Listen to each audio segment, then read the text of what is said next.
The world is watching the Pacific, but not everyone knows what is truly happening behind the scenes.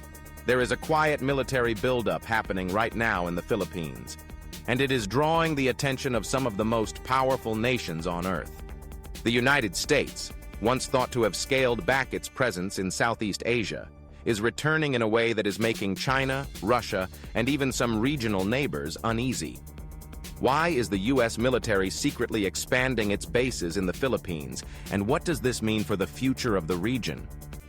To understand this, we must go back in history.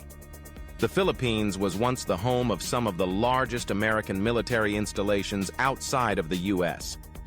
Clark Air Base and Subic Naval Base were critical during the Cold War. They allowed the U.S. to project power across the Pacific, respond quickly to crises in Asia, and deter adversaries. But in 1991, the Philippine Senate voted to remove the U.S. military, forcing America to leave behind what was once called its unsinkable aircraft carrier in Asia. For years, it looked as though America's role in the Philippines had come to an end. But history has a way of coming full circle. The South China Sea changed everything. Over the last 2 decades, China has transformed reefs and rocks into artificial islands, building runways, ports, and military facilities in waters that are claimed by the Philippines and other Southeast Asian countries. These islands are not just outposts. They are like unsinkable fortresses, armed with missile systems and radar equipment. For the Philippines, this was alarming, because many of these Chinese installations were built within its own exclusive economic zone. The situation has pushed Manila to rethink its alliances, and that is when Washington stepped back in. In 2014, the U.S. and the Philippines signed the Enhanced Defense Cooperation Agreement, known as EDCA. This deal allowed the U.S. military to rotate troops and build facilities inside Philippine bases.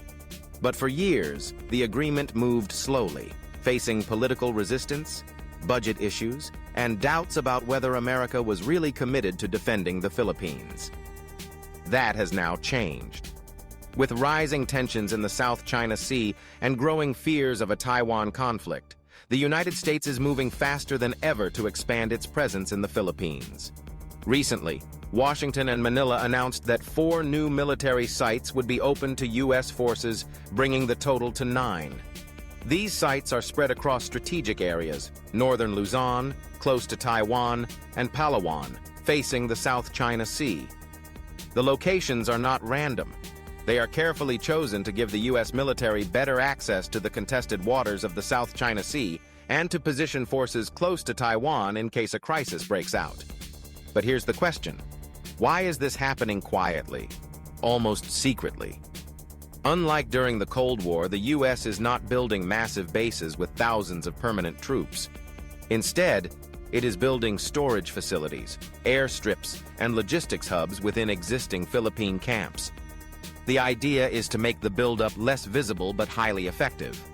These are lily pad bases, small, flexible, and easier to expand when needed. They don't draw the same political backlash as large, permanent bases. Yet in a crisis, they can support fighter jets, bombers, and even missile defenses. China is watching all of this very closely. For Beijing, the U.S. return to the Philippines is a direct threat. It places American forces just a few hundred miles from Taiwan and within striking distance of Chinese positions in the South China Sea. Chinese state media has already warned that the Philippines is being turned into a pawn in America's strategy. Some Chinese analysts even suggest that these bases could become the first targets in a war. For the Philippines, this is a delicate balance. On one hand, the U.S. alliance provides a security guarantee under the Mutual Defense Treaty. On the other hand, being too close to Washington risks making the country a front line in a conflict between superpowers. But why is the U.S. so determined to expand now? The answer lies in 3 key factors: China, Taiwan, and deterrence. First, China's growing assertiveness in the South China Sea has already led to multiple confrontations with Philippine ships and fishermen. By expanding its bases in the Philippines, the U.S. signals that any attack on Philippine forces or territory will not go unanswered. It is a way to strengthen deterrence without openly provoking war. Second, Taiwan is the flashpoint of Asia.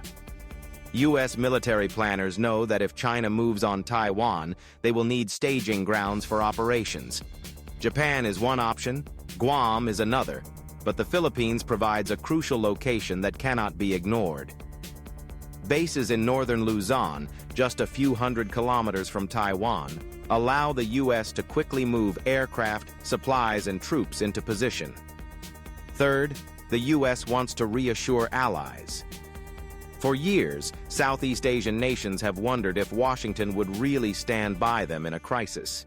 By expanding its bases in the Philippines, the U.S. is sending a message not just to China, but to the entire region. America is back, and it is here to stay. Of course, not everyone in the Philippines is happy with this. Some politicians fear that hosting U.S. forces makes the country a target. Others worry about sovereignty and whether the U.S. will truly respect Philippine laws. There are also ordinary citizens who remember past controversies, social issues, crimes committed by foreign troops, and the shadow of colonial history. These concerns are real, but the current Philippine leadership under President Ferdinand Marcos Jr. has chosen to prioritize security. For him, the risks of Chinese aggression outweigh the discomfort of hosting U.S. forces. And here's where the secrecy comes in again. By keeping the buildup low profile, focusing on warehouses, fuel depots, and runways rather than massive barracks, the U.S. and the Philippines can avoid sparking too much public backlash. At the same time, these facilities can be quickly scaled up if a conflict erupts. It is like quietly setting the chessboard in place, waiting for the moment when the pieces are needed. What does this mean for the future? Some experts believe that the Philippines could become the center of U.S. operations in Asia, replacing older bases that are now too vulnerable to Chinese missiles. Others argue that this is only a temporary step, a way to buy time while the U.S. strengthens its alliances with Japan, Australia, and others. But one thing is clear: the Philippines is no longer just a bystander. It is once again at the heart of the great power struggle in Asia.